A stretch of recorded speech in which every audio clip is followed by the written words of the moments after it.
Hello everybody and welcome back to Punting Pioneer. I'm Corbin Hosler and this is Aggromentals, Tribal Elementals with an aggro twist on it. This is not just an Omnath deck like Elemental decks in the past. Look, we're playing Omnath because why wouldn't we?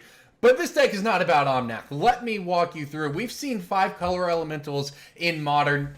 I didn't know if it was possible in Pioneer. I didn't know if the mana base could support it, but here we are with 4-color Elementals in Pioneer, and we're going to try to make it work. I've seen a couple lists like this floating around. I kind of found what I like out of a couple different ones to put this together. So I'm excited to give it a shot because I think this is a fun tribe. I think there's some cool cards here. And look, we're going to play with Voice of Resurgence, okay? That's a throwback in itself. So we'll start things off nice and simple here. As you can tell, we have a lot of lands. Unclaimed Territory being huge. Of course, giving us mana for Elementals. But outside of that, we're basically leaning on Fabled Passage, which of course works well with Omnath if you do have it in play. But Triomes, we've got access to Ketria Triome and Raugrin Triome here. However you say that word anyway. So we've got some options as far as our mana goes, and we'll hope it's good enough. You'll notice, by the way, that there are no 1-drops in this deck. This deck pretty much anticipates playing a tapped land on turn 1, no matter what, all right? So there's no Elvish Mystic, there's no Llanowar Elves here, but the trade-off for all of our deck being Elementals is that we get to play Kaheera out of the sideboard here as a companion, right? So each creature in your starting deck is a cat, elemental, nightmare, dinosaur, or beast card. Well, we've got that covered with Tribal Elementals here. So we get to pump our other Elementals by 1 when we play this. It's a 3-2 with Vigilance. So that's a free card we get in our opening hand just by playing this deck. So moving on to the deck, I mentioned it's aggro Elementals here, right? And that is why you see Lightning Stormkin. It's a 2-2 with haste. It's an elemental. It flies. Brushfire Elemental. This one's got a bit of a pedigree. Can't be blocked with creatures power 2 or less. Haste and landfall. That one hits pretty hard. Creeping Trailblazer you might have forgotten about, but it will pump your other Elementals. And for 4 mana, you can make it pretty large itself. So you can start to see the sort of aggro line we're taking here where everything is built to attack starting on turn 2 anyway. So Voice of Resurgence, like I said, this is just such a fun throwback right here to play this card. This used to be sort of the class of Modern. Entire Modern decks were built around it. Entire Modern decks had a hard time beating it. It's mostly fallen out of favor outside of sacrifice shenanigans, but it is an Elemental, and it is still a very powerful card, and we'll get to the sacrifice bit here in a moment. At the 3-drop spot, of course, Risen Reef. This card, I mean, looking back, this card kind of heralded all the crazy, powerful blue-green cards that were to come. But this thing's insane. When it or another Elemental enters your battlefield, you get to look at your top card. Land, it goes into play. If not, it goes into your hand. The Modern version of this deck basically feels like it relies on Risen Reef. I like the aggro bent of this one so that Risen Reef is a nice value card, and while it's not particularly aggressive, its power is undeniable. But we've got some other cool ones here. You might have forgotten about Undergrowth Champion. I wouldn't blame you. It's a battle for Zendikar. If damage would be dealt to it, prevent that, and remove a counter. Whenever you put a land into play, you get a counter. So it's just a fun one here at the 3-drop spot, as is, this is a nice addition, Realmwalker, which is an Elemental because it's a shapeshifter, or rather because it's a changeling. Enters battlefield, you're obviously going to choose an Elemental, and you can play Elementals off the top of your library, which is a neat card. So you can see the 2-drops are the beatdown, and the 3-drops are sort of the value here. And speaking of value, I did say we're playing Omnath. It's too good not to play, but we're playing old school Omnath too. Omnath 3.0 anyways, where it can deal some damage equal to Elementals. This one's powerful. And we get Collected Company. So all these cards we've mentioned, with the exception of the Omnaths, all come into play off of Company. We have a ton of hits for Collected Company in this deck. Now, one final thing I want to talk about. I don't think I mentioned the Tangled Florahedrons. It can ramp you if your mana looks good. It can get you to those 4-drops on turn 3. Not bad. It's an Elemental, and it's a land when you need it to be. I put in 1 Thunderkin Awakener in this deck because I think there are situations where we're going to want to go get it. But in itself, it's not actually that good. It basically just returns your Risen Reef and a couple other things. So, look at this, though. Neoform is in this deck. So, this is not just a combo card, it turns out. It's a value card. Remember I talked about sacrificing creatures? Well, we have creatures we can sacrifice in Neoform. And it allows you to get a CMC 1 plus the sacrifice, convert your creature's mana cost. So we will be able to turn our 2-drops into 3-drops and our 3-drops into Omnaths. that is the plan. And the Thunderkin Awakener, it's just a nice hit off Collected Company, right? You can't tutor for it like I hoped originally when I read Neoform, because it does have to be CMC +1, not just equal to, like Eldritch Evolution's a favorite of mine is. But I do like having access to a Thunderkin Awakener here. It's just devastating to hit it off a Collected Company to bring back a Risen Reef against removal-heavy decks, and that's why I have another one over here in the sideboard, so we can hit it. So what else are we going to work with in the sideboard? Pretty straightforward. Another Omnath when you really want the if people are trying to play a board state game with us, we can use this to pick stuff off, run into elves or anything crazy like that. Masked Vandal is a changeling, and it exiles artifacts or enchantments. Pretty powerful piece of technology here. I think it was Ely Cassis who popularized this one in Standard recently, and here it is in Pioneer, hopefully doing some work. Soul Guide Lantern for your graveyard hate, Aether Gust for your red and green hate, the Awakener I mentioned. But finally, Rhythm of the Wild. Worried about getting your spells countered? Well, let's give them Riot.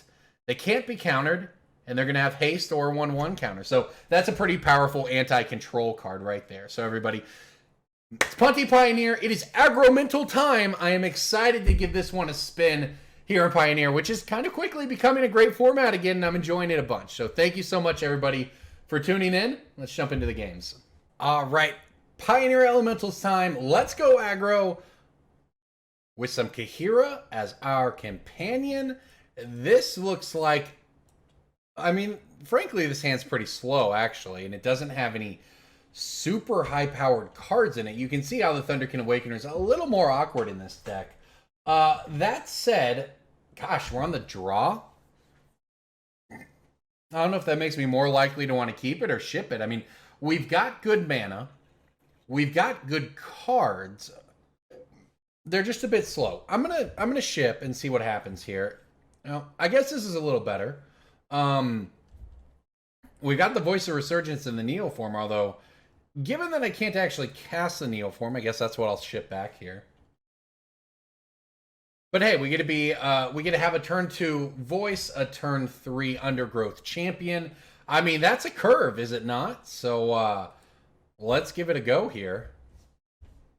And of course, Realmwalker and Omnath are good later game cards. We'll see what our opponent's up to and see if those are going to be good. But hey, any deck I get to play Voice of Resurgence in with a straight face these days, I have to say, I'm here for it. I love that card. And I love a deck where it's not just, a card we can play. It's actively good here, right?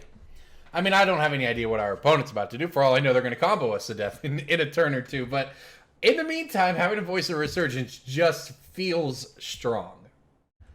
All right, our opponent is going to pass the turn. All right, well, Voice of Resurgence, pretty good when your opponent passes the turn, is it not?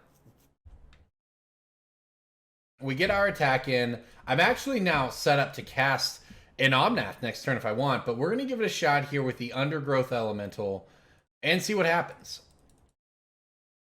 I mean, this seems pretty good because my opponent's either going to counter it, in which case I'm going to get a free token, or they're going to do something else, in which case I'm going to get a free token. Like that. How strong is that? Yeah, Spell Queller is insane, but Voice of Resurgence taking on blue-white cards since 2012, or whenever Dragon's Maze was. This is honestly one of the only cards in Dragon's Maze that anybody remembers. It's one of the few worth playing, but I'll tell you, it does some work. You saw it right there. I mean, what's our opponent going to do? Not get a spell with their Spell Queller? It exists to quell spells. There's no other option. So, your spell was quelled, but we have an elemental to show for it. So, this is pretty powerful. And now, of course, we get a follow-up with an Omnath, which, hey, it's not going to be the world's best Omnath, but, hey, any Omnath is good, it turns out. I'm pretty sure one of these days I should just be playing Omnath Tribal and play all 5 of them or whatever. I'll say that I actually kind of like this better. I'm going to go get the island in case we draw a Neoform. Make sure, I'll expand this, make sure I get this right here. Yeah, I have to say I like this. Look, I'm going to, instead of just running an Omnath out, which is nothing wrong with that, I'm going to play a second Voice of Resurgence. This card is just a house against Bant Spirits, right? They want to play on my turn, that's fine with me. Our board's just going to get bigger. Well, rewind, huh? Okay. Rewind is an interesting one. Maybe not Banned Spirits.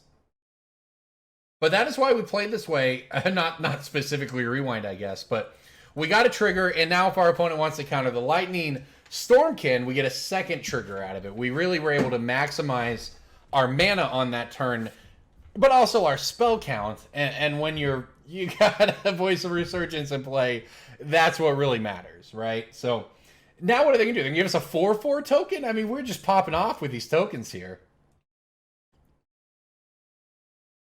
No, they might just decide to let this one resolve. No? Okay. A Frilled Mystic. Sure. I guess we've been countered. But look at our board. I mean, what? Your opponent plays a flash deck and you play a Voice of Resurgence. What are they supposed to do about it? Not flash in a Frilled Mystic? But what a conundrum we have put our opponent in right here. So now we get to play the Omnath, which, again, it's not the world's best Omnath. It's going to draw us a card. It's not a ton of fetch lands in this format. We have our Fabled Passages. Without a Risen Reef, we don't really have a way to abuse the Omnath, but look, I said I was happy to play Voice of Resurgence, and it is a house right now. We have 4/4s. Our opponent, all they can do is poke us in the air, but frankly, this game's nearly over if they don't just have actual removal for that Voice of Resurgence, because I'm going to play the Omnath, or if I hit a land, frankly, I might play the Realmwalker and see if we can dig up a 2-drop on top, right? But they do have 4 cards in hand. We'll see what they want to do. I mean, I assume they're going to pass the turn, but we have plenty of life to work with. And, I mean, look, we have a lethal swing next turn if I chose to turn everything sideways. Or even just, resolving a creature would make the tokens 5/5s, and that would work as well. So this is a really good spot to be in. And it's also good to know. I mean, look, it's incredible that we have this Voice of Resurgence against the Flash deck, but having it in game 1 is even better, because now we know exactly what we're looking for in games 2 and 3. And that is we have all the Omnath choices here. I think I'm going to go with the newer one here, the newer, more difficult to cast one, but we can do it, because this one will cycle. I might hit a land, so forth. So let's see what they have to say about this one. No Cavern of Souls in this format, unfortunately. But I mean, hey, the tribal decks in this format, spirits. Let's throw elementals in there. Why not? But occasionally, even mono black vampires. Cavern of Souls would be pretty strong. They're in the tank about it. I don't know what the answer is when your opponent's playing Omnaths, but they also have a Voice of Resurgence in play. A Collected Company is very good though, because they need blockers. But I mean, Reflector Mages are probably their best hit here. Spellqueller for the Omnath is fine, but I mean, look, we're coming in for lethal. We're forcing chump blocks. I'll keep this Voice of Resurgence around. It's going to win me this game all on its own. It literally is just won me this game all on its own. If we win. Don't want to count our chickens before they hatch, or whatever your favorite analogy is there. Don't want to count your... I got nothing. I tried to think of a clever Magic analogy. I got nothing. Don't want to count your merfolk before they... No, I tried. I'm sorry. I'm not clever enough at this moment anyways, but I can attack for 15 with Voice of Resurgence tokens and see what our opponent wants to do about it. They can put the Brineborn... I guess their play is to put a Brineborn Cutthroat and a Frilled Mystic in front of one of them, but frankly, I don't really know what their plan is going to be here. It's just a horrible situation when you are playing Spellquellers and Frilled Mystic and your opponent plays Voice of Resurgence on turn 2. We mulliganed as well, so...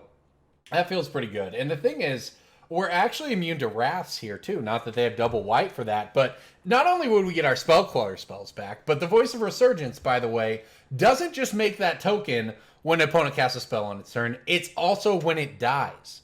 This was a powerful card back in the day, and you're seeing why. It's mostly passed over these days, and there's a lot of exile effects and so on, but, in Modern, the old trick was basically your opponent would have to exile it on their turn, right? Otherwise, if they did it on your turn, you'd get the trigger from them. They don't want to give you that. So it basically served as a ramp spell in that scenario, which was pretty neat. All right, options galore here. Our opponent is, what just happened? What's happening? Oh. Okay, well this is actually, it's not good enough, but it is interesting. Our opponent's casting Elder Deep Fiend, which is a card I love. They're merging it by getting rid of their Spell Queller. They're going to get to tap down 4 permanents. So they're going to tap our... I mean, really, it depends what they do here, I guess. Let's see what the let's see what happens. I mean, I guess I get to start by casting this Undergrowth Champion. It won't have haste, though, so they actually make what is the right decision here, and they tap our lands. That's a 5/6, and unfortunately for them, it has to chump block, but... I mean, they at least prevented us from casting spells, because I was just going to cast this Omnath and just deal damage straight to their face. As it stands, though, I would say this game is still locked up. But Elder Deep Fiend is a pretty good one for them to have here. All right, put them down to 1. We've got a haste creature. I'd say we'll be off to game 2 right about now. All right, Flash deck with counter spells. Although I have to say... Spell Queller exiles, it doesn't just counter, so this doesn't do that much. This does, though. I'm actually going to swap one Omnath for the other here. I like the one that can ping things. I like the idea of taking out a Spell Queller, but do I want anything else? This doesn't seem great here. The Thunderkin Awakener doesn't even, frankly, even the first one doesn't seem very good. Because it's not like our creatures are likely to end up dead, right? It doesn't seem what we have to worry about here. The Aether Gust doesn't seem great. I mean, I guess we'll just run it back, and we'll mulligan aggressively to Voice of Resurgence, right? It's like mulliganing to your ley lines, only in this case. Mulliganing to the Voice of Resurgence just absolutely hoses any deck that wants to play at instant speed. It turns out Frilled Mystic on your own turn in your main phase, not all that strong of a Magic card. I don't even know if you're playing against it. How do you tailor your deck that is built, you know, your Bant Flash deck? How do you tailor that to deal with a Voice of Resurgence? You bring in removal for it, hard removal, exile effects if you have them, or you hope that you're on the play and they don't have it on turn 2. So we're going to aggressively look for a Voice of Resurgence to slam on turn 2. It is clearly the best card in the matchup. Because if we didn't have that, if we had essentially any other 2-drop, the Brushfire Elemental, the Trailblazer, etc., we would have just been in a world of hurt there. Instead, we soloed them out with 1 Voice of Resurgence. So, I am a fan. Now, the Neoform's also not very good here. I'm actually gonna bring back the Omnath. The Neoforms are fine, right? It's a very powerful card. However, if your opponent counters your Neoform, you still have to sacrifice the creature. That's an additional cost. So that's not very fun. So we'll go ahead and take one of those out and see what happens on the mulligan here. Look at Kaheera. It's the Orphanguard. I've never actually noted what I've seen this card. Usually you see it in like the sideboard the sideboard, sure, but the companion of a control deck with no creatures. But here it is, an actual creature in the tribal elemental deck, and it guards the orphans, right? It guards those, all those cats and elementals and dinos and beasts that are just lost, and also nightmares. All right, that one doesn't really fit. I don't know what the flavor is here. I like that it's guarding the orphans, but the nightmares? You can't tell me these cute little animals here belong with the nightmares. What does that mean? Very curious. Well, this hand, that's a pretty easy decision, right? Most powerful card in the deck right here. Gosh. I think I have to keep this. These cards are, frankly, very powerful. Now that we're going to be casting any of them in a timely manner, I'm going to ship the... I have 2 Ketria Triomes. I'm actually going to throw back a Brushfire Elemental. This is going to be a tough one. We have our colors between, the Ketria Triomes, and we can go get a Plains with the Fabled Passage, but our opponent is, not only do we have to play all these tap lands in our deck, And obviously we draw the Neoform we didn't really want. Our opponent's out in front with Llanowar, so we are going to be up against it a bit this time around.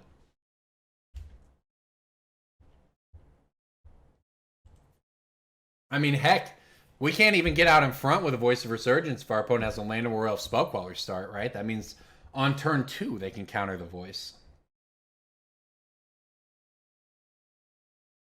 We'll see, though. I mean, like I said, we saw double Spell Queller from our opponent last game, but I mean, if the deck is, and the Rewind even, so I mean, there's certainly a number of counter spells that they can have, and they're holding something up here, and you know what? That's not a terrible draw to try to make them have it. What could it be, though, right? It's not Rewind, it's not Spell Queller, they don't have white mana, so why not? I'm going to try to resolve a Brushfire Elemental.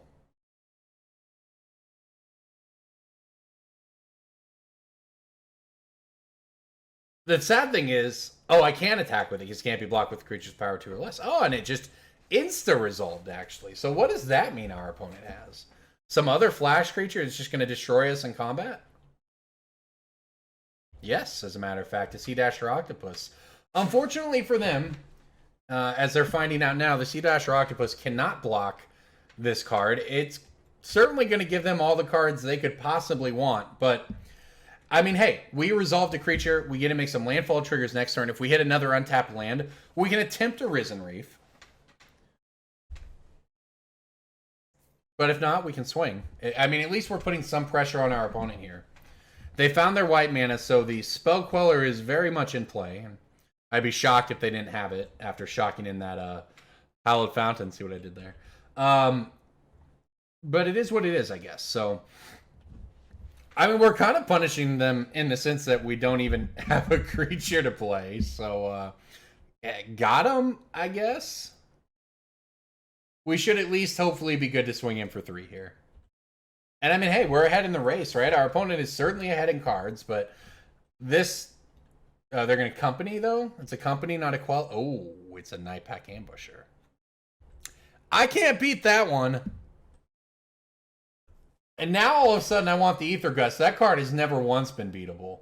As a matter of fact, we're just dead. We're just dead to this thing. If you don't remember, this is the terror of a standard season. Flash 4/4.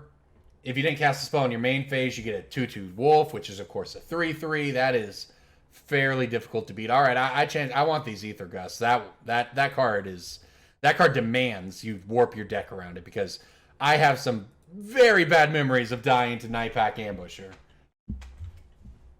Bant Flash, though. Seems pretty strong. This time, though, we get to go first. We get to have Kaheera guard us. And this is a hand. I mean, this hand doesn't cast the Aether Gust anytime soon, but it will put some pressure on our opponent. I actually want to lead. Gosh, this is it's an interesting starter here. I mean, look, what if I tried to play the Florahedron on turn 2?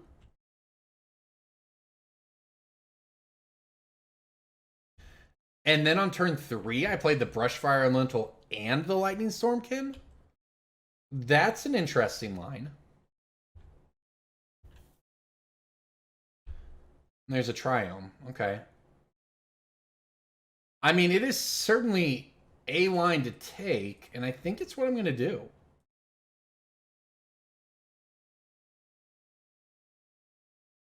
I think it'll work because next turn we can play the Brushfire Elemental and the Lightning Stormkin.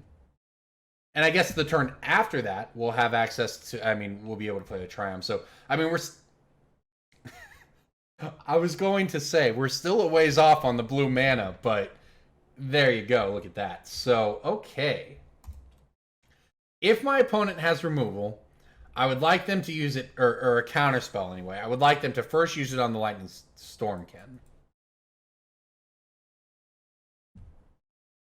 Okay, well, maybe it'll just work. I mean, we lose a landfall trigger this way, but I mean, look, my opponent shocked in a Hallowed Fountain. They've got something, right? If it's just an Essence Scatter, I wanted them to burn it on the Stormkin and not the Brushfire Elemental. So It's just a growth spiral, though, which is actually great for us because, I mean, as, you know, great as a growth spiral has ever been. But look, we've got some beatdown on the table here. We're ahead on board. We're ahead on life total. We can handle a Night Pack Ambusher with the Aether Gust, which is clearly what my opponent is representing right now. It feels pretty winnable, honestly.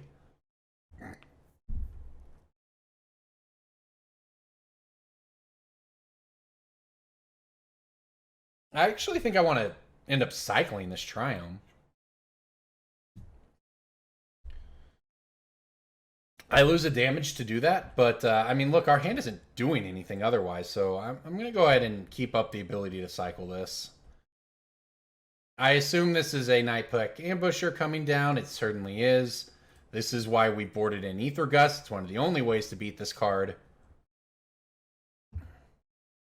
And there's no guarantee that this is going to be good enough because, I mean, it wasn't a mana dork for him, but it was a, you know, a growth spiral into that turn 3 Night Pack Ambusher. And while, you know, we were able to get, I mean, look, this has gone about as well for us as it can go, but we've still got a ways to go here. Risen Reef is not bad, though. And nor is another Brushfire Elemental, for that matter. All right, so let's go Risen Reef first. Then the Brushfire Elemental, then the land. And I think we just attack into the Night Pack Ambusher. I don't think we have any way but to try to go around it or even over it with the Stormkin, right? That's why I actually like having this flying haster in the deck. It gives you, you know, a little bit of evasion when you need it. And maybe this Risen Reef will be good to us. Not exactly, but it's in our hand now.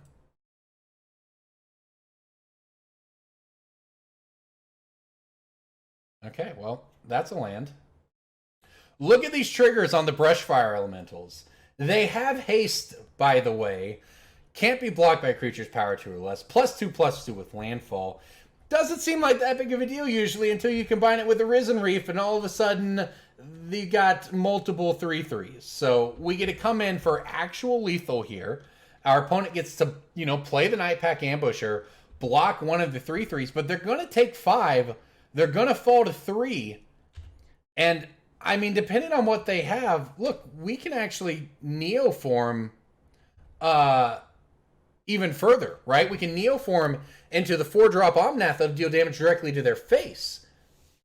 If, you know, that's the way things go here. So, we'll see. Oh, we'll just draw it, actually.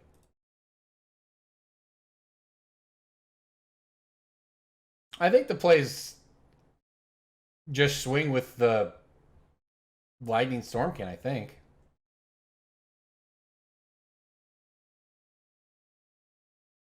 Assuming we have the second Omnath in our deck, which I believe we do, I think we're okay here. We'll see what they play.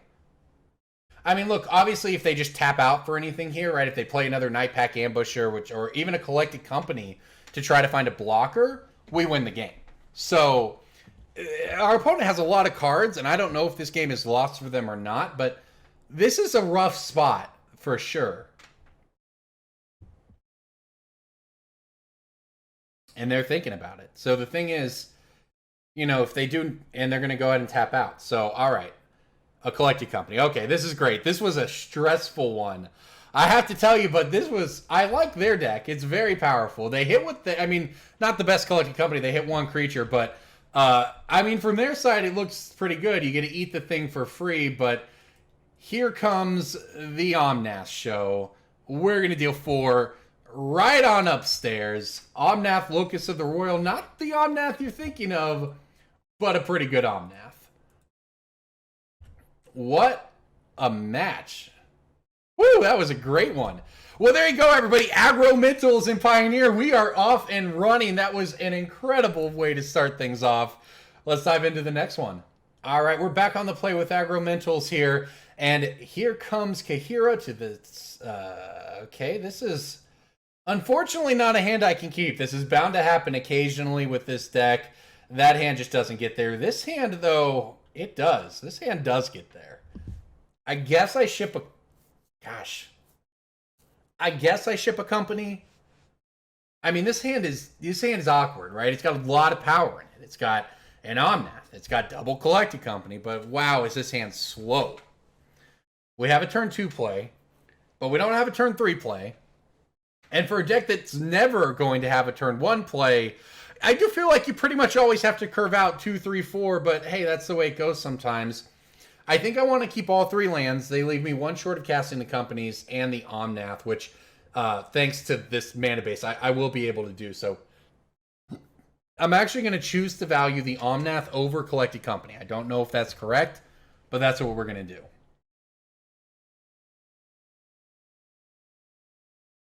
We're on the play. I can Fabled Passage for a Forest to start things off.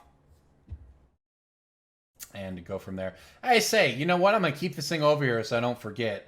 I say we don't have a turn 3 play. We have a turn 3 play. We can put the Kaheera into our hand.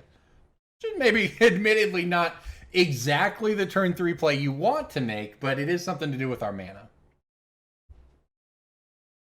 All right, our opponent has Forest, but no Mana Dork. That's got to be a good start for us. Oh gosh, I just fetched wrong for this. That's okay. Now we have a turn 3 play. All right.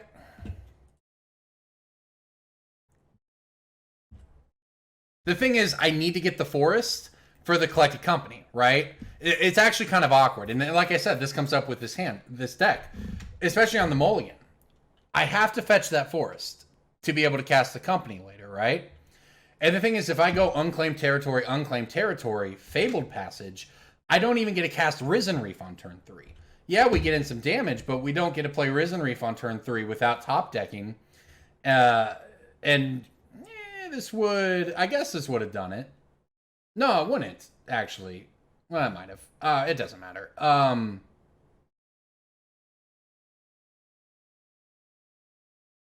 Yeah, if I'd had the Fabled Passage in hand, we would have needed to top deck. But top decking the Rootbound Crag actually wouldn't have even done it, right? It would have come and played tapped. So there was actually no way with this hand to play the Stormkin on 2 and the Risen Reef on 3 without top decking, and we didn't do that. So I actually think this is fine, though. We don't know exactly what our opponent's up to, but hey, I mean, in exchange for those couple points of damage we missed, we're going to get an additional Risen Reef trigger out of it with any luck here. And I think it's just always going to be correct with basically any deck that plays the card Risen Reef. Wow, look at that. To value that Risen Reef above anything else. You want to play that card as soon as you can. Even, I think, when it costs you some damage. I think that it's the most powerful card in the deck. It's pretty much the most powerful card in any deck it goes into. It's that good. And our opponent's going for some Gruul Beatdown energy here. So maybe like Pummeler, if I were to guess. It's kind of that is a deck I've seen floating around in Pioneer. And there you go, right? Green Pummeler. This is an old standard favorite, which is quite powerful. The Electrostatic Pummeler. It is bad if you get energy, 3 energy. You can pay 3 energy to double its power and toughness. So, yeah, whatever, right? Turn it into a 2/2. Well, in reality, you just give this thing +5/+5, then all of a sudden it's a 10/10, and you give double strike and you just kill somebody. So, it's a pretty powerful card. Very much a real archetype that is viable in this new Pioneer, right? With Uro gone, it's like everything just opened up. Combo decks nerfed, Uro gone, so you can actually play fair Magic and not just be out fair Magicked by Uro, which was so fair it was unfair. This is a cool deck. I actually have had this on my list of decks to play for a little bit. However, I like what we've got going on right now. We've got the Omnath, we've got the Companies, we've got some choices, and I think my choice is going to be to play the Omnath here and hope that we hit a land off the Risen Reef trigger, because then we have the Fabled Passage to sack as well.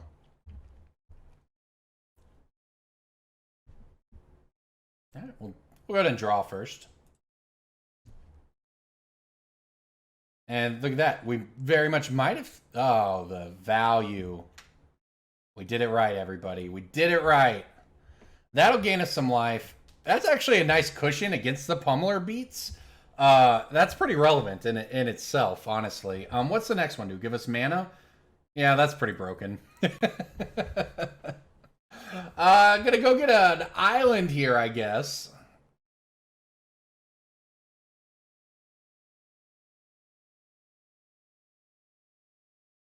What mana do we... We actually need double red, don't we? So I'm going to get the mountain here. I'll think this one through a little bit. Yeah, this is silly. I mean, look, we always knew Omnath was silly, but Omnath with Risen Reef and a format where you also get to play, you get to sort of combine the greatest hits of elementals over the past 3 or 4 years. You get to play all the Omnaths together. Pretty ridiculous, is it not? Brushfire Elemental first. We can get those sweet, sweet landfall triggers.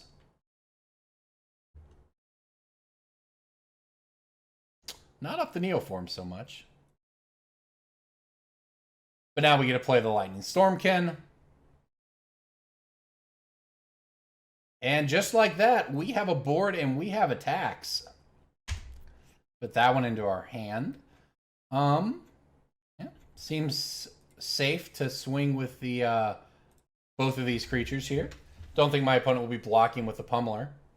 Frankly, I'm inclined to just block the Pummeler with the Omnath if they swing it in, because, I mean, look, the worst that can happen is that whatever, they use a pump spell on the Pummeler and we lose our Omnath. Who cares? Omnath did its job. It's already done broken stuff. Now we got these collected companies, right? And our opponent now has the energy, 6 energy, to double pump this Pummeler. So it doesn't take much. You give that thing +4/+4. It's a 5/5. You double its power once. It's a 10/10. You double it again. It's a 20/20. You just one-shot people with 1 pump spell and 6 energy with an electrostatic Pummeler. So given the opportunity, I will be blocking. Let's see what they're up. Is the reason I said given the opportunity, right? The on-crop Crasher can exert itself to keep our Omnath from blocking, which I have to say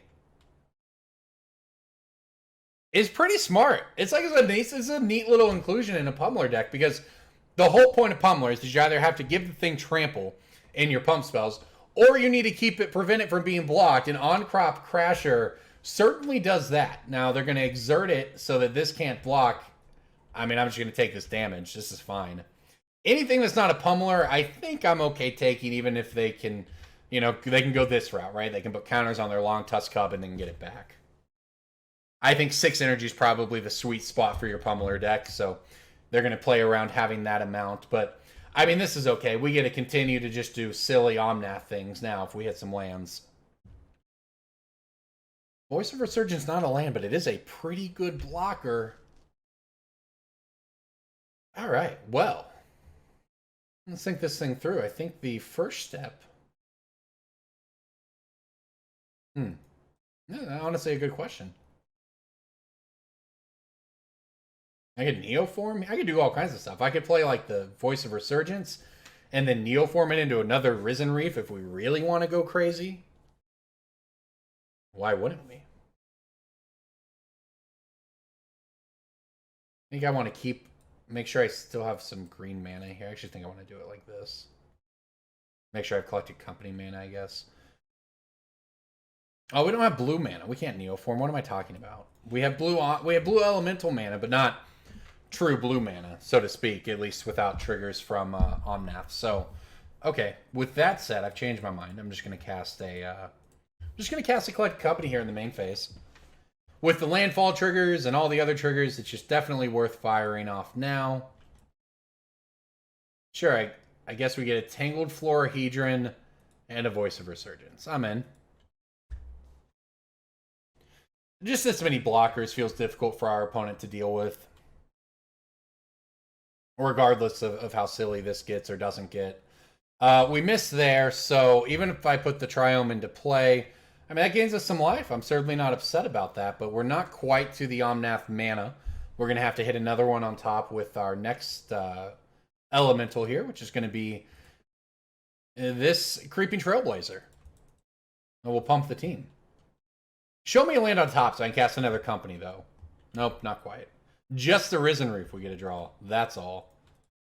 Okay, well, I'll pull this thing back, make sure I've got blockers, and send in the goons.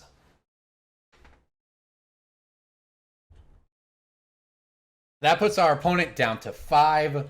We get to pass the turn back with a healthy 20 life and plenty of blocks. I will throw every one of these creatures in front of that electrostatic pummeler should they swing with it. Literally, I'll quad block this thing. I have respect for pummeler. I have to say, though, this seems like a difficult matchup for electrostatic pummeler. I don't know exactly what kind of matchup you want with that deck.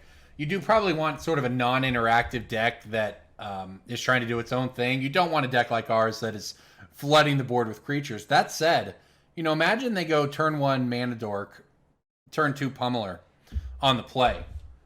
All of a sudden, they're, you know, 2 pump spells. You're 2 pump spells away from being dead, right? Or they play in a tune with Aether. You know, all kinds of stuff can make it go sideways when your opponent's playing this card. So, with that said, I believe I promised to block it all.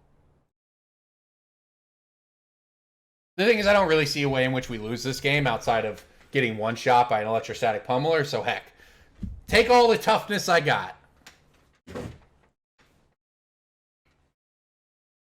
That said, I mean, look, if they bust out some pump spell like this, Gore Clan Rampager, +4/+4 and trample, that's an uncounterable one, as a matter of fact. Now it's a 5/5. Now it's a 10/10. Is it now going to be a 20/20? If they'd had another pump spell that gave that, I mean, this game still could have been lost. I think we'll be okay. But well, we're down to 3. We are lightning bolt range away, friends. That is why you put all the toughness in front of the pummeler. Do not mess around with that thing. We were a giant growth away from being dead right there, despite really popping off in the way that our deck can. We're still a lightning bolt away from being dead. Let's hope they don't have it. Oh, they do. Oh, wow. Oh, wow.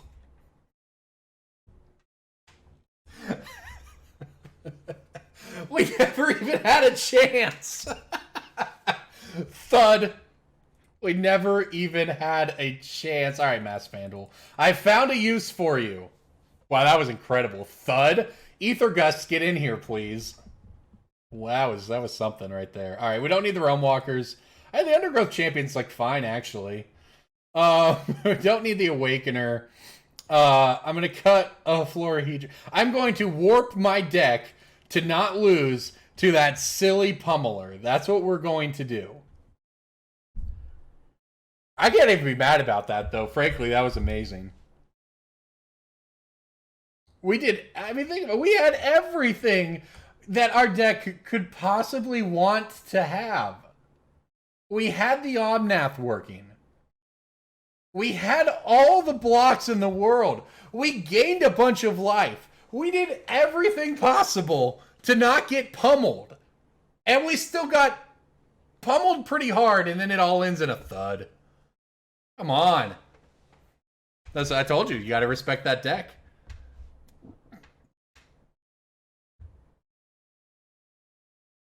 I mean, they have access to Fling in there as well. I mean, look, the thing with, and this is the thing with an electrostatic pummeler deck is pretty all in on the pummeler. I mean, generally when a deck is named after a particular card in the deck, not a mechanic, not like a tribe, you know, Aggromentals, when it's named after a particular card, red-green pummeler, it's pretty important to have the pummeler, and that's why we've got all these Masked Vandals in here to try to take it out. Now, of course, we have to have a creature card in our graveyard to even make that possible, but we'll see what we can do. All right, I'd like to go first, and I would like to cross my fingers. I mean, look, this is certainly a keep. I see no way we can mulligan this hand. We've got this is a great hand, honestly, but we still might get pummeled. All right, we'll play our Triome out and pass the turn. That was an amazing game. Okay. I imagine a lot of people just regular chump block there. Like, that's the thing about playing a deck like this, too. If your opponents aren't familiar with that 6 months of Standard where that was a deck, someone plays Electrostatic Pummeler and you start trying to turn the wheels and figure it out, and you're like, oh, I'll just block it. And you don't realize that they're just going to hit you for $1 billion anyways, and then thud, you're dead. So, I have to say, that was impressive. But we've got some cards, too. I'm going to Brushfire Elemental here. I actually think I'm going to play the Trailblazer. We don't get in damage this turn, but it maximizes damage next turn, etc. Because next turn we can play the Brushfire Elemental, and we actually play the land and fetch if we want. And I guess I'll probably have to do that. What I would love is for my opponent to, you know, play a Lightning Bolt or something. Take out my Trailblazer, please. Land? Stormkin. Interesting. Here's the thing. I actually actively want to trade with this. So I'm going to keep this thing back, I think.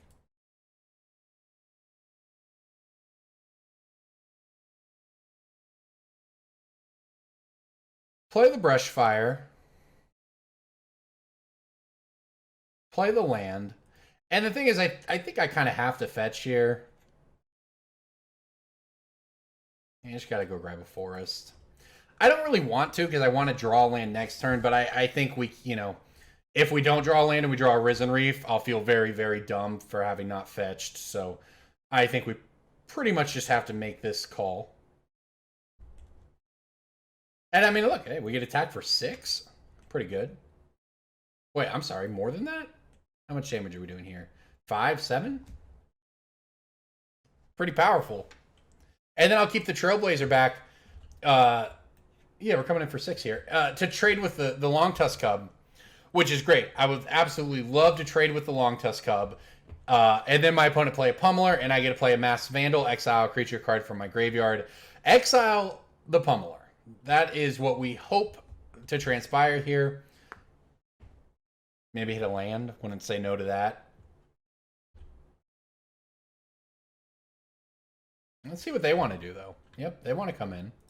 The question is, do they burn a pump spell just to win this combat? I mean, I don't think so. I think they'd be fairly comfortable trading here, but it depends just what the rest of their turn looks like. You know, if it's 1 mana to trade, to combat Trick, and then 2 to play another Long Tusk Cub or something, I mean, that exchange looks pretty good for them, but hopefully they'll just allow this to go to the graveyard.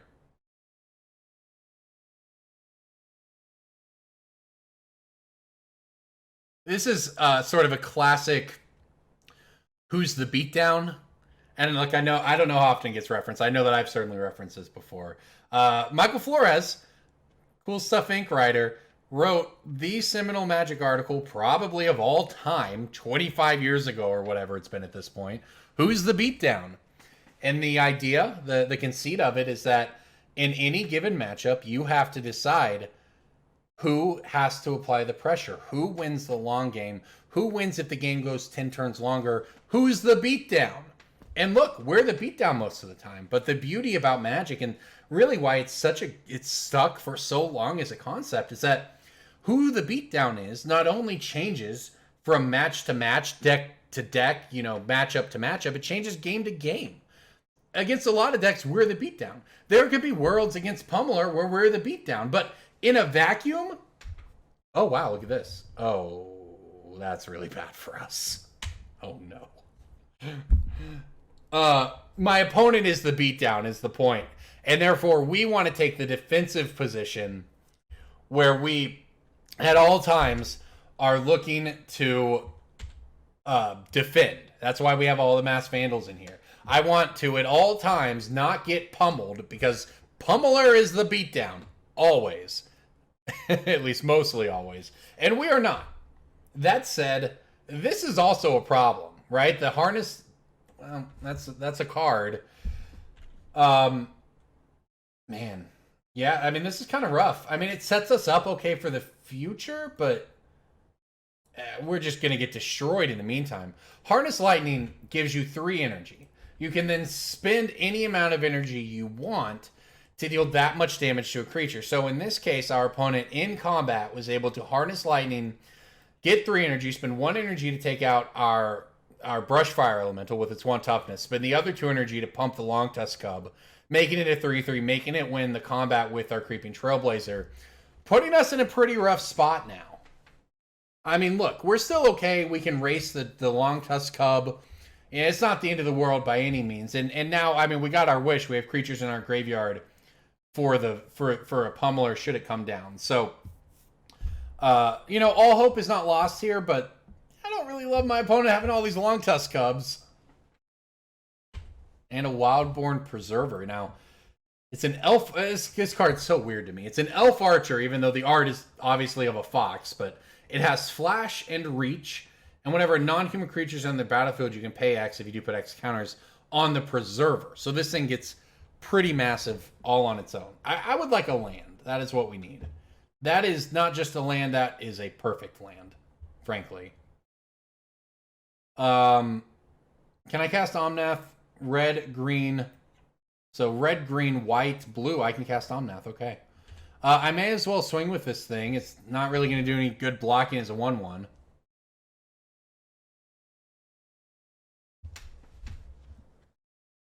Are they going to trade now? In. Absolutely in. Okay.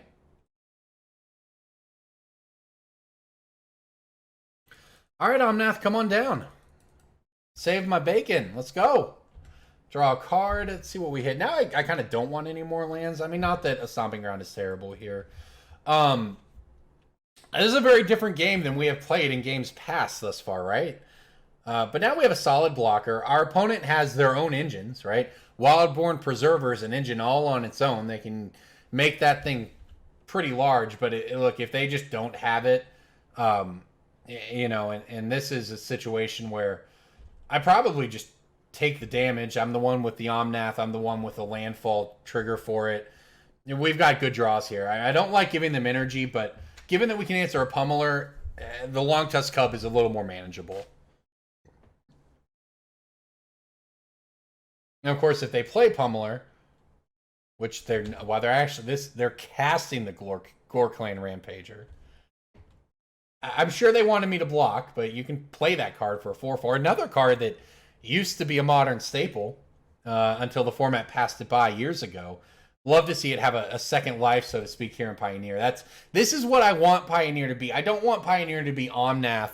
Omnath. Really, that card's it could be problematic on its own, right? But I don't want to see Uro and all these really way too powerful standard cards take over the format, and it's just a bigger standard. I want to see old cards that have kind of rotated out of the power level of modern find a home here in Pioneer. This is way neater to play against Gorklan Rampager, right, than to play against silly old Omnath as we play Omnath. But silly old Uro, I suppose, is the one that really was damaging to the format.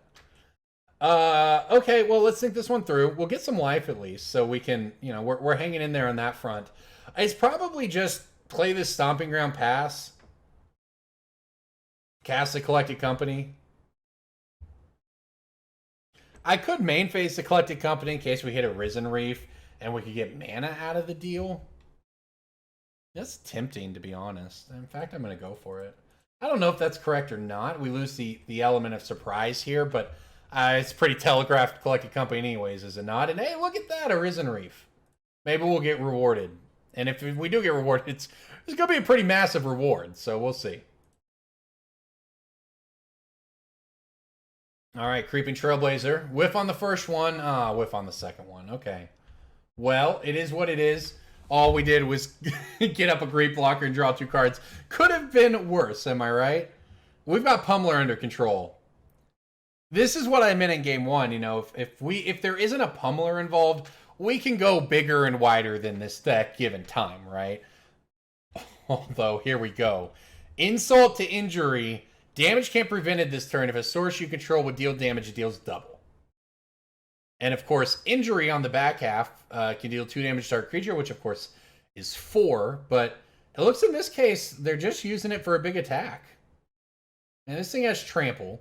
I mean, all of this is pretty problematic, honestly, because they're representing another Gorklan Rampager here. So this thing does not have trample currently. I guess we throw it like this, and that we hope we don't just take billions of damage, and then we hope that we can go wide enough to deal with the next attack. But I mean, look, if they Gorklan Rampager that thing, it would trample over for what, 5, and then we take, and that's what they've got, 5, 11, 13, 14 if they spend their energy. This is a big hit. This is a big hit, but I mean, I guess this is more beatable than Pummeler, right? The most important thing. Okay. What just happened?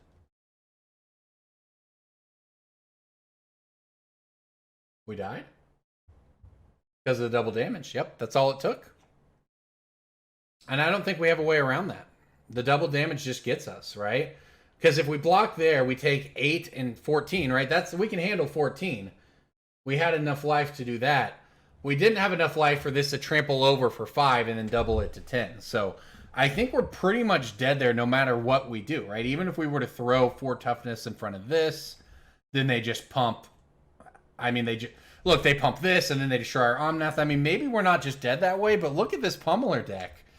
This is what I love to see, just getting trounced by random decks in Pioneer. It makes me happy, I won't lie. This was a no pummeler game, and I said that's when the deck can struggle, but look, you throw some cards from Amonkhet in with some cards from Gatecrash, in with some cards from Kaladesh, in with some cards from Eldraine, and you've got a Pioneer deck, and this was pretty neat. I mean, if you're gonna lose, that's a way to go. Wow, that was something, wasn't it? Now, look, if we had hit a land off of those, I think we made the right call with that main phase company. If we hit a land there, we get to do things much differently. We get to have 4 extra mana to play with. We get to put out, I guess, a couple of these just to put up some blockers. May or may not have made a difference, but that was a fun match. That was a cool deck. All right. Let's see if we can pick up a win, though, before we round things out. All right, let's see if Aggromentals can finish it off here. We get a start on the play, and I'll tell you what, this looks like a keeper to me. This hand casts all these Voice of Resurgence, and you know there's not much more I want to do in Pioneer, frankly, Modern even, than cast a bunch of Voices of Resurgence. So let's do it. Let's pass the turn. I guess this is all 2-drops all the time. We'll see where we actually want to do with them. I believe we can cast all of them thanks to this. Red, green, or blue. That gives us 1 color for all of these. And our opponent is no companions. No Yorion over there, just leading off on a Hallowed Fountain. So yeah, I have to say, Voice of Resurgence feels like a pretty good turn 2 play against Hallowed Fountain, does it not? And there we go. Hitting land is huge right there because, I mean, this land doesn't necessarily mean anything, right? That's a 3rd land. It's only relevant for what we draw. But if we're able to hit a 4th land, we can actually go 2-drop on turn 2, 2-drop on turn 3, double 2-drop on turn 4, or possibly an Omnath. So that's a pretty good-looking curve, especially considering, you know, our deck only starts at 2 mana. Oh, yes. Oh, yes. These Voice of Resurgences are going to be nice. Oh, maybe not, actually. Charming Prince is not exactly what I expected. I was thinking, oh, they're going to pass with a counterspell open. Yeah, Voice of Resurgence is amazing. No, they're just going to scry 2 with a Charming Prince. And frankly, I'm probably going to let them trade with my Voice of Resurgence because I have a follow-up one, and the token will get nice and big. I can't cast that, can I? I cannot cast that quite yet. We've had some difficulty casting these Neoforms, but gosh, they're so powerful. I mean, we'd be able to turn a Voice of Resurgence into a Risen Reef right here, right? That would just be kind of insane. Unfortunately, that will probably be available to us in the future, but is not available quite yet. So we'll just attack, and I expect a snap trade here. My opponent went, oh wow, they went 1 top, 1 bottom, and now they're not going for it. That's very interesting to me. But I'll play another Voice of Resurgence and pass the turn. Does that mean they're going to blink this, perhaps? 3 mana blink the Charming Prince, get another scry in? Very possibly.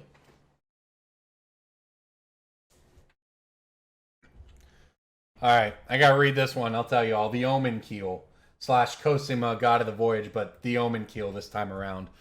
Whenever a vehicle... Oh, it's a vehicle lord, even. This card is absurd. Whenever a vehicle you control deals combat damage to a player, they exile that many cards from the top of their library. You can play lands. Crew 1. Okay. Well, that means a couple things. One, it's really annoying. We're going to have to worry about that. But it's also a blocker, which is annoying in its own right. There's a land.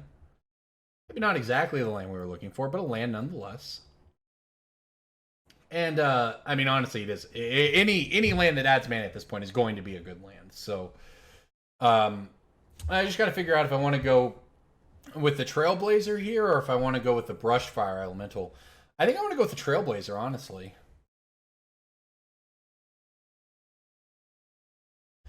Because the Trailblazer allows both Voices of Resurgences to attack, as opposed to the Brushfire Elemental plus the Landfall, allowing just it to attack. Yeah, the thing is, with the haste from the Brushfire Elemental, it's more likely to be relevant later. So yeah, I'm going to go with the Trailblazer here.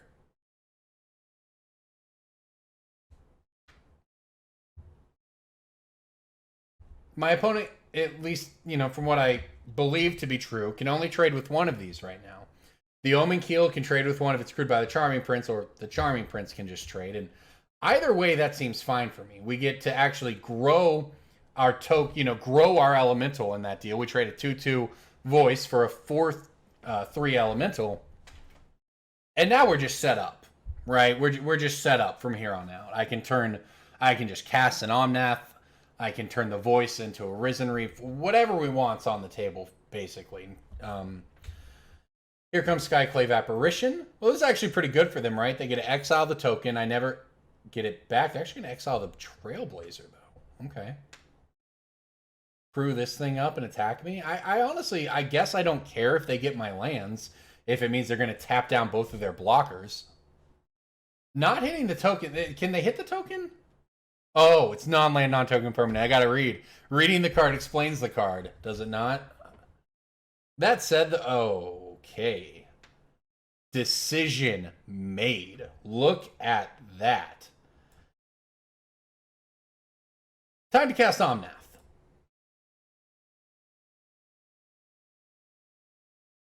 This is pretty sick. We're going to get an Omnath, draw a card here. Play the Fabled Passage, gain 4 life.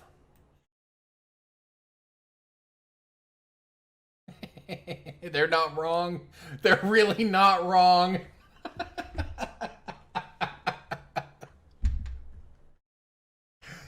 You forgot about Omnath since it got banned like 2 weeks after it came out in Standard, but if you go Omnath, Fabled Passage, they're just not wrong to scoop. We were going to fetch a forest with the Fabled Passage. We were going to add 4 mana to our pool. We would then have access to 5 mana total. I was going to Neoform the Voice of Resurgence into a Risen Reef, get a trigger.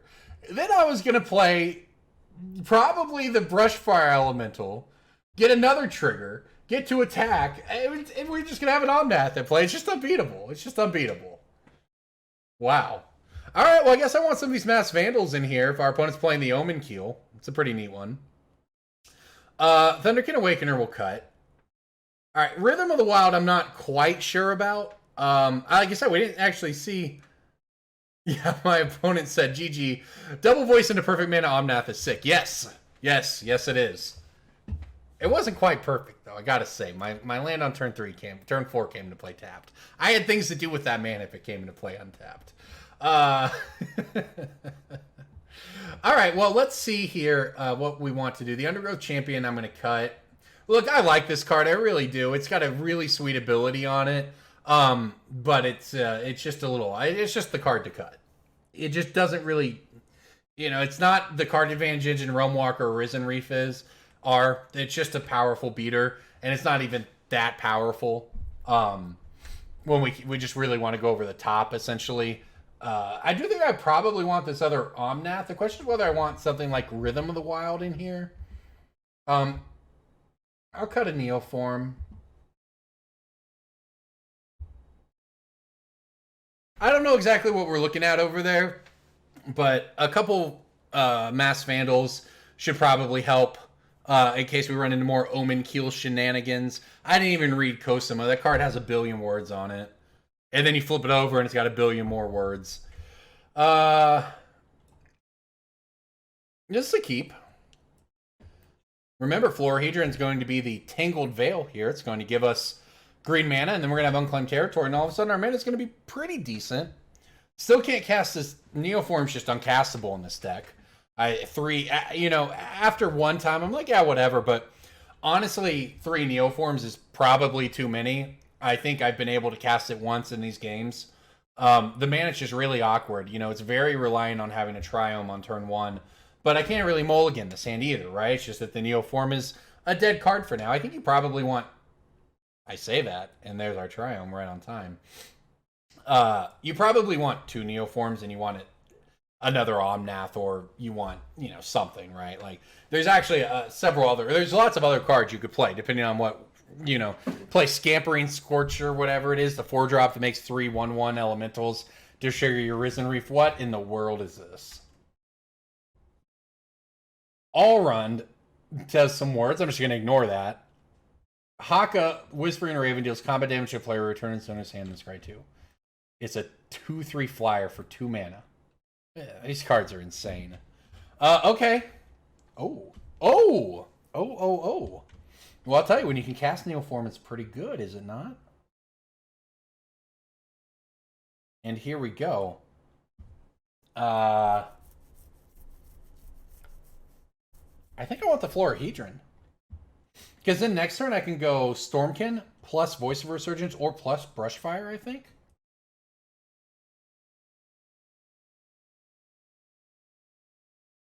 Yeah, I'm going to cast this thing. This was a nice couple of draws off the top of our deck, that's for sure. Now, I have to say, on the naming convention of these Triomes, I hear Raugrin. And look, I don't know anything about this, but I always think that this is the... I don't know, it just sounds green. I always think this is the Teamer one. Instead, it's the Jeskai one.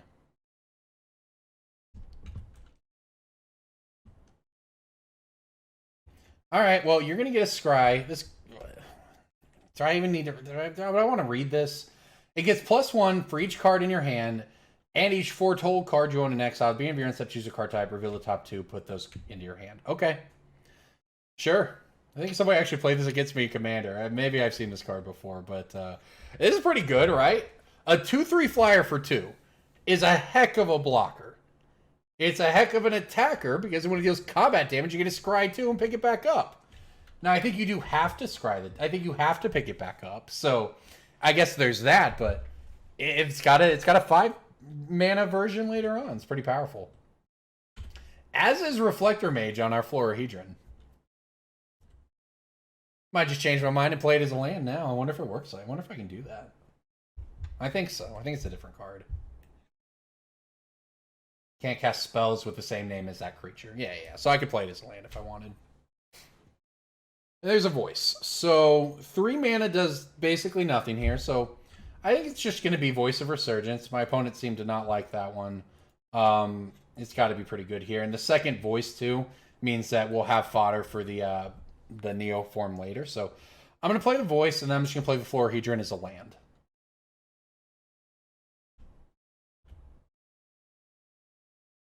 We did it. We beat Reflector Mage. It bounced a creature, and you know what? I put that card into play anyway.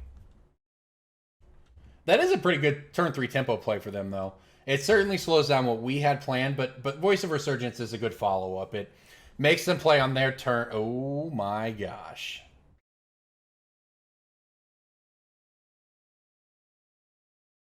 That's pretty disgusting.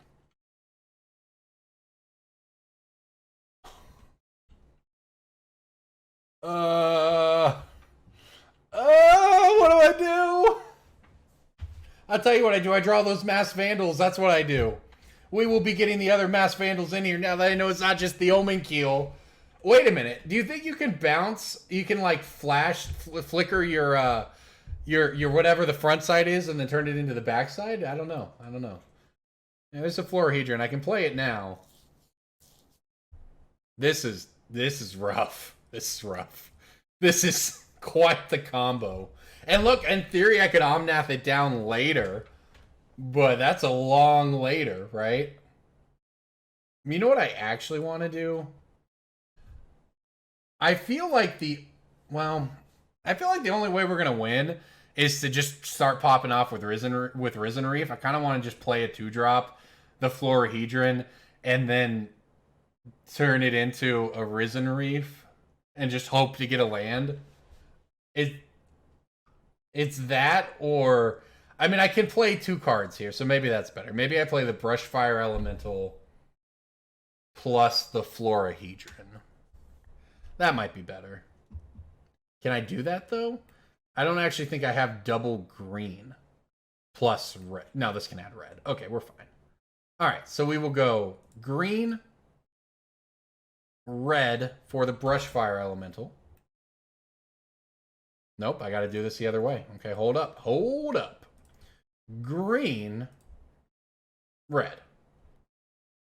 All right, Brushfire Elemental, get in there. This is quite the challenge right here. I mean, I don't even know what they're going to follow it up with. This could get out of hand. I'm sitting here debating this turn. It could get out of hand so quickly. But hey, at least I'm going to get an attack in. This thing even has the ability to tap. It's a powerful card. All right, Florahedron, you're back. I mean, this gives us a little bit of a shot because if my opponent chooses to bounce a Brushfire Elemental, which probably makes the most sense for them, we at least have the ability to start advancing our board. I mean, the thing about the Thassa Reflector Mage combo is that it's very, very powerful, but it's mostly tempo-oriented, right? At least at the moment, it's not just straight killing us, although we're going to find out how this works. Something tells me they get to return it as an all-run. And all of a sudden they'll have, what, a 5/5? That said, if they choose to do that, then they're not bouncing our stuff and we'll get to play things. And at this point, flickering Thraben Inspector is kind of like the best thing they could do for us. Let's see what happens here, though. Yep, this is going to do exactly what I don't want it to do. Yep, that's an all-run. And, well, at least they're already in their instep. So this is our big opportunity. We have one shot, one opportunity to seize everything we ever wanted here, which is to try to find a way to get back into this. Oh my gosh. I have 5 mana.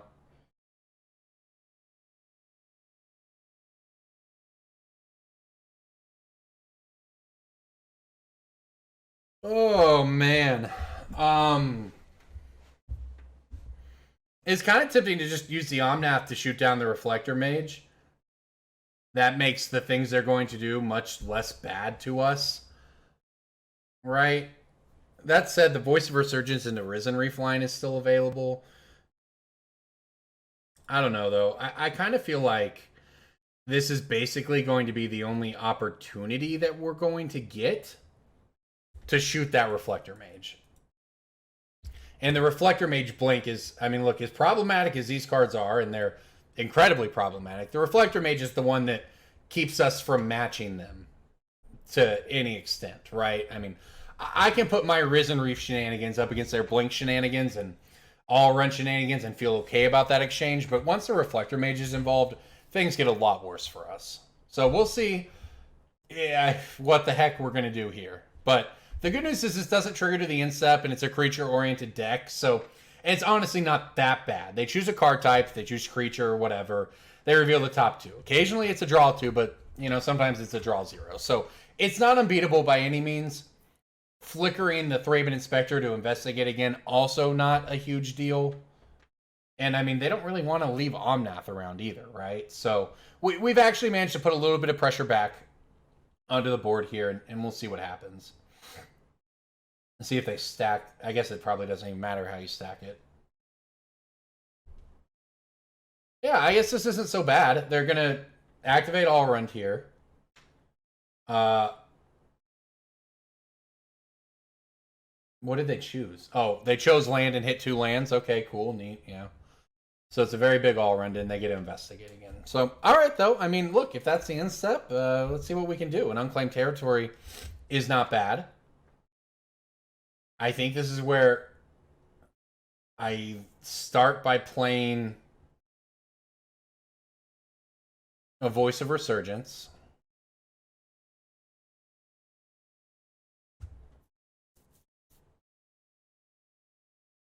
And see what happens. What in the world is this card? Niambi, Esteemed Speaker. When Niambi enters the battlefield, you may return another creature you control to its owner's... another target creature to its owner's hand. If you do, you gain life... Okay. Okay, I guess. What are you going to do? Bounce Omnath? Maybe I should have played my land first. I guess I could recast Omnath. They're going to bounce their Thraben Inspector? Oh no, that has to be a creature they control. And they didn't even do it. They're just getting their card out. Okay, that works. Yeah, that's all fine for me, right? And now we play the Neoform. I think sacrificing the Brushfire Elemental doesn't seem to be doing us much. The whole point of this is to have Voice of Resurgence in play when I cast the card I care about, which is the Neoform, so that we can get a trigger if things go wrong. So we can get a Risen Reef here, and now we hope to pop off with Risen Reef. We want to go wider and bigger than our opponent. That's a pretty good way to do it. I can put counters on all kinds of stuff. So we'll put a counter on the Omnath itself. I don't know.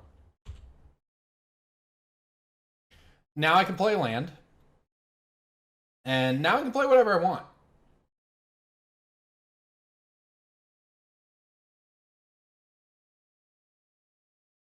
I honestly don't know how I'm supposed to distribute these counters here. I mean, this thing's too big to attack into kind of regardless right now. It's going to be a 7/7 once I crack a clue. We just want to go wide, exactly like we're doing, though. So now I could play the Lightning Stormkin and actually have a flying attacker. I think that's what I want to do. We need to start poking some damage in at them. This seems like a good way to do it. If we hit a land, which we did, it feels good. 1, 2, 3, 4, 5, 6, 7. So we can put a counter here. Start swinging in the air. And then the next land after this even starts drawing his cards. And we still have okay cards in our hand. Plus the Risen Reef. So our opponent's doing their thing. But I'll tell you, we're doing ours as well.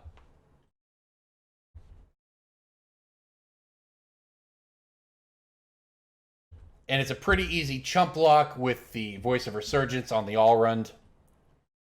And remember, the tower, or the Thassa can tap creatures, but again, that doesn't seem to be that big of a problem when we're sitting here at 16 life, right? Now, what's more concerning to me is the fact my opponent's going to have 6 cards in hand after they crack a clue here on the instep. But we've presented a lot of problems for them,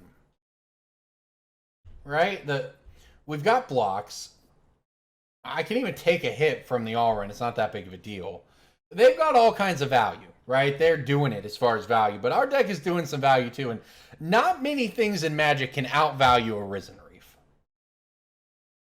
This is why getting rid of the Reflector Mage was so important to me. Because this is the situation we wanted. If our opponent's doing their thing and we're doing our thing and my thing involves a Risen Reef, we're going to be okay trading those things, right? But, excuse me, if your opponent has Reflector Mage, and not only does it bounce a creature off your board, you can't replay it the next turn. That really starts to lock you out a little bit and allows them to pull far ahead. So I think this is where we want to be. It was all, we've played this entire game, essentially, to resolve this Risen Reef. And unfortunately for us, our opponent has found another Reflector Mage. And probably bounces all kinds of stuff here. Yeah, this was it. I mean, like I said, you can see how key that card's going to be. I mean, we can still attempt to race, but this is, I mean, pretty problematic. Oh, gosh, and the Thassa's a creature now.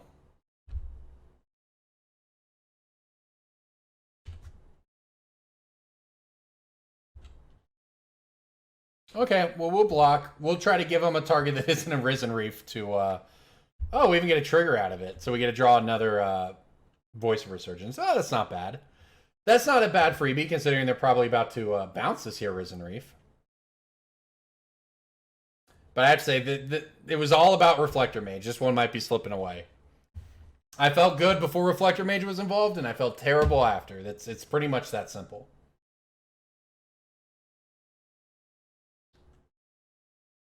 They choose sorcery. They got 2 non-sorcery, so no value there, just all the value here. Wow, they actually are going to bounce the Elemental. I think that's a mistake, honestly, on their part, because the only way I get back into this game involves Risen Reef.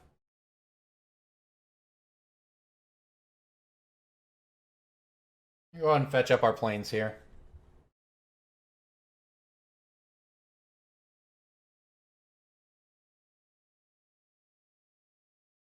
See how this goes. They have a couple mana. It's going to be really difficult, I'm going to be honest, to overcome what we're looking at now. But, I mean, we're going to try.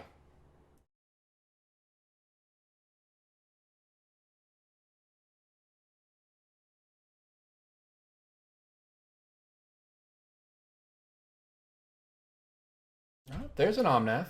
It's a good one.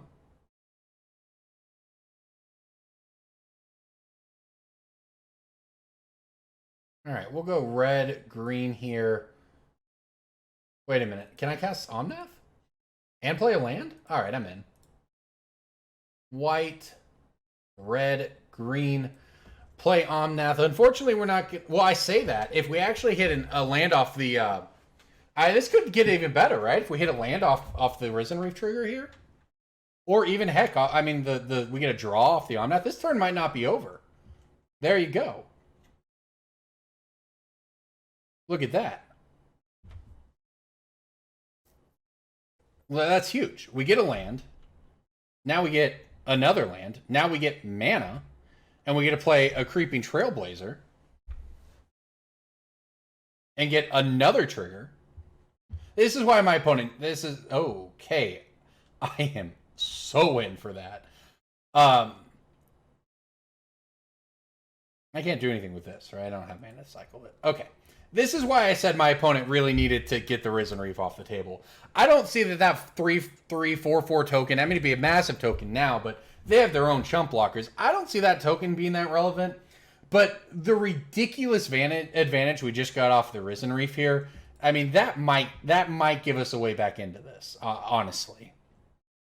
Because I still get to attack for 4, which is not irrelevant in itself, right? We get to put him down to 10, just kind of keeping that pressure on. But now, next turn, we get to play a Masked Vandal. And because we Neoformed something earlier, there's a creature card in our graveyard. We get to play the Masked Vandal, exile the Thassa, should it resolve. But we also have an Omnath with, what, 1, 2, 3, 4, 5, 6, 7, possibly 8 or 9 elementals in play. The Omnath might just one-shot them by going to the Dome. What is this? It has more abilities.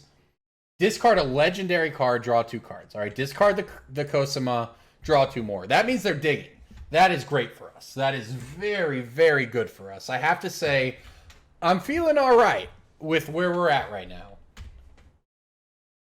Thraben Inspectors, yeah. Our value is better than your value, friend. At least in this case, with the way this particular game played out. The synergy between a Voice of Resurgence chump block triggering the Risen Reef again, that's pretty silly, honestly. Plus, we get to upgrade it, right, into a massive creature here. Collected Company, don't mind if I do.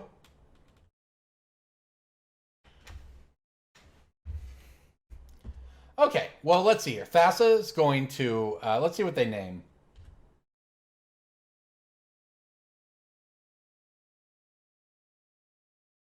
They named creature. They hit Daxos of Miletus in a plane. So they get the Daxos to their hand. This is a neat deck. Blue-white blink. Blue-white flash. I mean, not flash, I guess, but blink. All right, so... And now they're going to bounce Omnath with a Reflector Mage. Honestly, not that big of a deal at this point. All because we were able to just pop off so absolutely hard with that Risen Reef. So now... I decide what to do. I think I'm going to start by playing the Omnath that pings things. I think it's unlikely that it's going to... I don't know. I guess I'm just trying to decide whether I want to play around counter magic. And you know what? They haven't shown us any yet. So why would I? We've so far seen no counter magic from our opponent. It's all creature based. It needs to be all creature based for the Thassa. I think that this one might be good enough to end the game, but we'll see here. We will target the Thassa, get a Risen Reef trigger. All right, well, I guess we had to draw Neoform. Not so bad. All right, this does work, right? Yeah, exile target artifact or enchantment an opponent controls. Pretty good piece of tech in the sideboard. Thank you, Ely Cassis, for busting this one out at the last league weekend. I don't know if I would have thought about it otherwise, but it is a powerful Magic card and very powerful in this matchup. All right, I would like to use this ability, get rid of that thing forever at the cost of 1 creature from our graveyard. Okay, now what to do. I think I'm going to play Omnath. I actually want to keep that blue mana for that Neoform. So we'll go green, blue, red. I'll throw another one in here. This leaves me collecting company after. You know what? Maybe I just attack first. I was thinking about things that involved, you know, an Alpha Strike, but I don't even think that's what we want to do. I think I just swing with these 2 creatures. I suspect we get him down to 6, and then the Omnath is probably just going to ping him to death, right? It's just going to resolve, and that'll be it. Maybe I should have run out.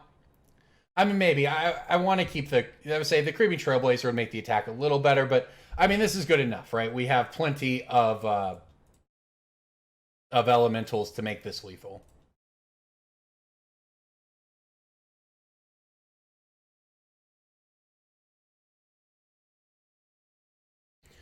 All right, Omnath, Locus of the Roil. And the good news is actually, I think we have the second Omnath in the deck. We could even Neoform for it, but it doesn't look like it matters here because that one's going to go upstairs. That should be good enough. There you go, everybody. Aggromentals taking it down, barring anything wild from our opponent here, but I imagine they might just be typing something in chat. There you go. We got it. What a deck. Let's go look at this. Let's go look at this thing again here, because I have to say, I like what we've got. I think that this Omnath, the Teamer Omnath, may actually be better than the 4-color Omnath in the deck.